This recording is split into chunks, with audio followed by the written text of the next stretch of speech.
When I remember when I was 17 years old, one afternoon, Mr. Davis, who was the superintendent or the director at the time, had asked me if I would like to work for the TV station.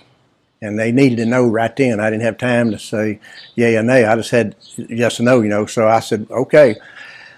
Well, I'd get up in the morning at 5 o'clock, milk my cows by hand. Then I'd eat breakfast. I jumped in a city school bus, Columbus City school bus, and drove children to school 5 blocks away to Barra. And I was making $60 a month driving the school bus. I'd go to Lee High School, do my schooling, get back in my school bus, and drive my children home. Then I'd jump in an old truck and drive to a TV station and work till at least 10:30 because I was running the camera and all kinds of activities out there. But I was working probably 35 hours a week at the TV station. And I remember when I graduated from school, I went uptown, went to the bank and withdrew $2,300 cash from my savings account and went to the local Chevrolet dealership and paid $2,200 for a brand new 1967 Camaro. And I went to scuba one year, and ended up going to the Golden Triangle Votech Center, which is now EMCC. I was there when they opened the doors and took industrial electricity and electronics. But I ended up staying with WCBI TV and going off to engineering school and got my license, and I was assistant chief engineer with them. And I had the opportunity to go with the railroad. And I stayed with the railroad for a total of 23 years. And I maintained all the locomotive electrical systems. I set up a two-way radio shop, maintained all the communications. And at one time I had 54 sets of highway crossing lights that I maintained. So I was a busy person. And I had an opportunity to join the Navy under a special program at 38 as an electronic technician. They took my background civilian skills, and then they taught me the military skills. And at the age of, in 1990, I was recalled to active duty with the Desert Storm. And the war, if you remember, was over real fast. So I got to come home real fast. But in 2005, I was recalled in Operation Iraqi Freedom 3.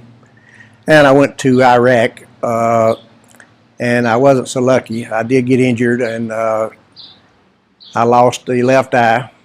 2/3 of my clavicle was removed due to the blow to the head in the convoy accident. A lot of traumatic injury to my traumatic brain injury, which I've recovered from, but nerve damage. Just I'm fortunate to be here, but I'm blessed, and just one of them freak accidents I was in. But I did retire with the Navy, full benefits, and the VA rated me 100% unemployable because at the time I was 60 years old. So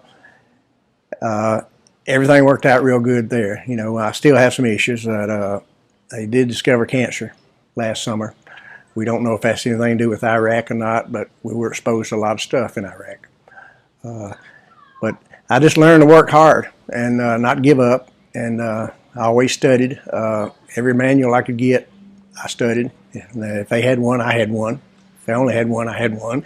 But I learned just if you don't have to know it all, just know where to go and find it all, like Zig Ziglar says. And I had a success library, which I tell everybody to do. And I could reach in and get books on anything: building, masonry, construction electricians, electronic technicians, anything the Navy had.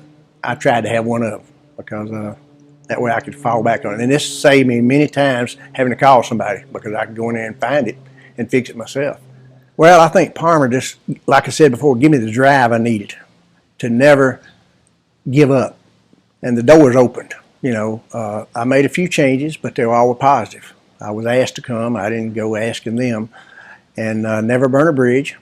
I went back to the TV station, and then I went with the railroad after that. But just the electronic training I had. And down here, I was always tinkering.